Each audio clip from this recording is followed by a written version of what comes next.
Assalamualaikum warahmatullahi wabarakatuh. Alhamdulillah rabbil alamin. Wassalatu wassalamu ala asyrafil anbiya wal mursalin wa ala alihi wa sahbihi ajma'in. Qala rabbi shrah li sadri wa yassir li amri wahlul 'uqdatam min lisani yafqahu qawli, amma ba'd. Alhamdulillah, bertemu kita dalam Digital Learning PDPR, Pendidikan Syariah Islamiah. Tajuk hadis hukum, hukuman zina tingkatan 5 pendidikan syariah.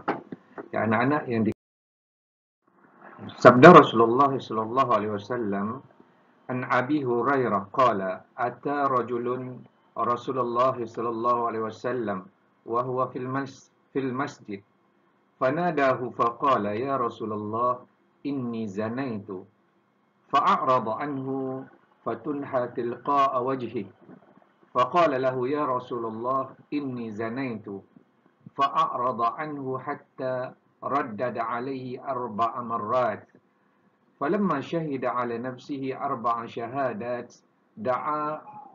دعاه النبي صلى الله عليه وسلم فقال أبك جنون؟ قال لا.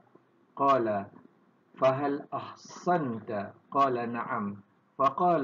فقال النبي صلى الله عليه وسلم اذهبوا به فارجموه. Artinya, daripada Abu Hurairah, sesungguhnya beliau berkata, seorang lelaki telah datang menemui Rasulullah sallallahu alaihi wasallam semasa baginda berada di dalam masjid. Lalu beliau memanggil Rasulullah seraya berkata, wahai Rasulullah, sesungguhnya aku telah berzina. Maka Rasulullah berpaling daripadanya sehingga dia mengulangi lagi, wahai Rasulullah, sesungguhnya aku telah melakukan perbuatan zina. Diulangi pengakuannya sebanyak 4 kali. Maka apabila lelaki berkenaan telah membuat pengakuan ke atas dirinya sebanyak 4 kali, Nabi pun memanggilnya lalu bersabda, adakah engkau gila? Jawab lelaki tersebut, tidak. Nabi bersabda lagi, adakah engkau telah berkahwin? Jawab lelaki tersebut, ya. Maka Nabi SAW bersabda, bawalah dia dan jalankan hukuman rejam. Anak-anak yang dikasihi sekalian, kita lihat tuntutan hukum berdasarkan hadis ini.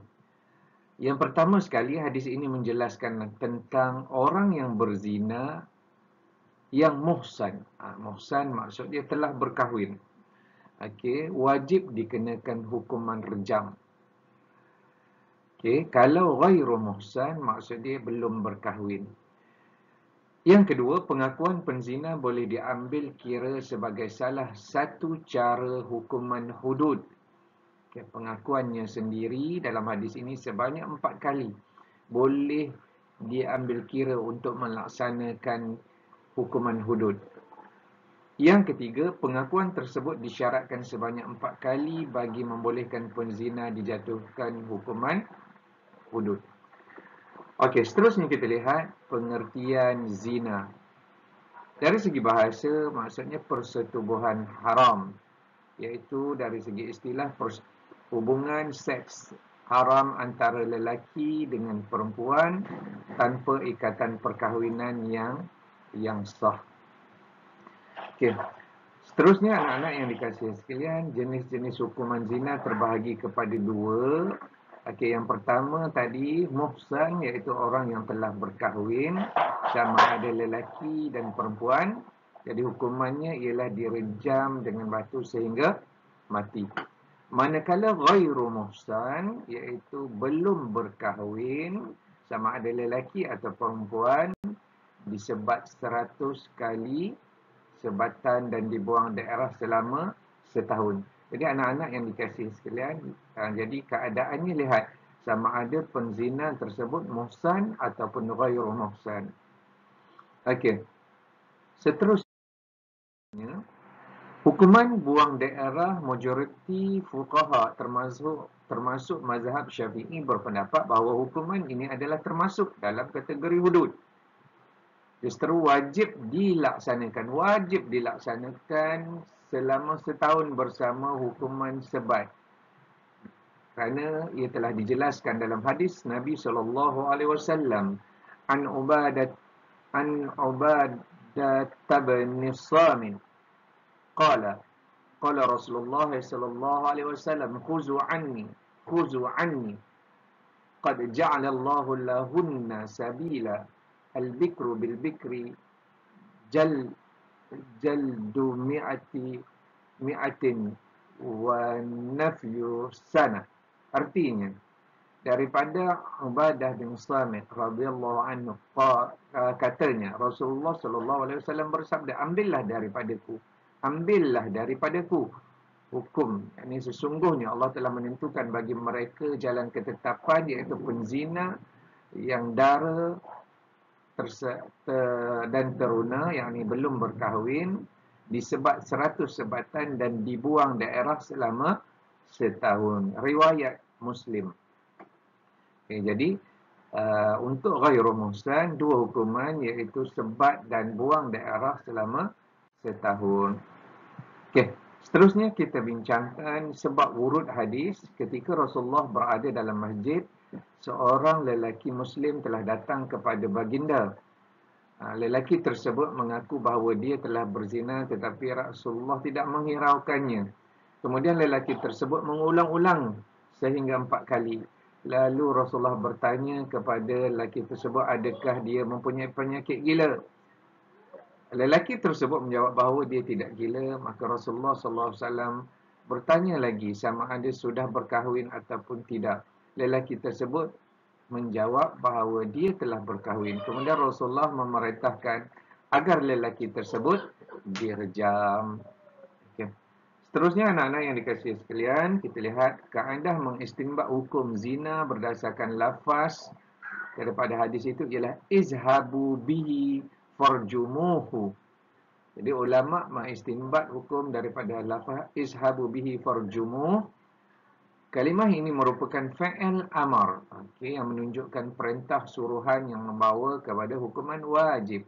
Okay, farjumuh, fa'il amar, perintah suruhan wajib. Oleh itu wajib bagi penzina yang telah berkahwin dihukum rejam sampai mati. Ingat 4 step ini ya. Okey, seterusnya cara pensabitan zina ada 3. Yang pertama sekali, pengakuan penzina sendiri, iaitu sekurang-kurangnya mesti 4 kali, dan syaratnya ialah mestilah akil dan baligh. Yang mengaku tadi berakal dan baligh. Kalau gila tak boleh lah. Ataupun kalau belum baligh tak cukup syarat. Orang yang membuat pengakuan mampu melakukan zina. Kalau dia yang tak mampu, okey, tak boleh juga ya. 3, pengakuan dibuat dengan ucapan, dan pengakuan mestilah jelas, fasih dan tiada keraguan. Okey, cara pensabitan yang kedua ialah penyaksian 4 orang saksi lelaki yang syaratnya antaranya mestilah akil, baligh dan adil. Okey.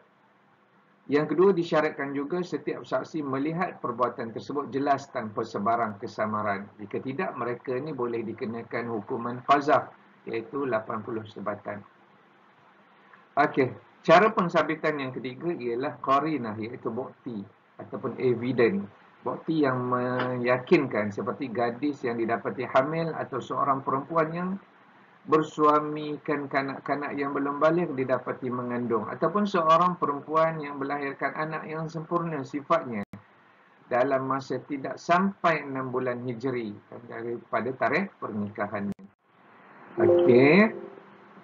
Kepentingan mengamalkan ketelitian dalam pensabitan hukuman zina ini ialah supaya mengelakkan daripada berlakunya sebarang bentuk kezaliman. Sebab hukuman zina ni berat kan. Yang kedua, memberi keadilan kepada penzina agar mendapat balasan yang sesuai dengan perbuatan yang dilakukan. Dan ketiga, menunjukkan Islam amat berhati-hati dalam melaksanakan hukuman. Dan yang keempat, menimbulkan kerukunan kepada manusia agar menjauhi zina, kerana setiap perbuatan tersebut akan mendapat hukuman. Itu sahaja untuk tajuk ini. Semoga bermanfaat. Sekian. Assalamualaikum warahmatullahi wabarakatuh.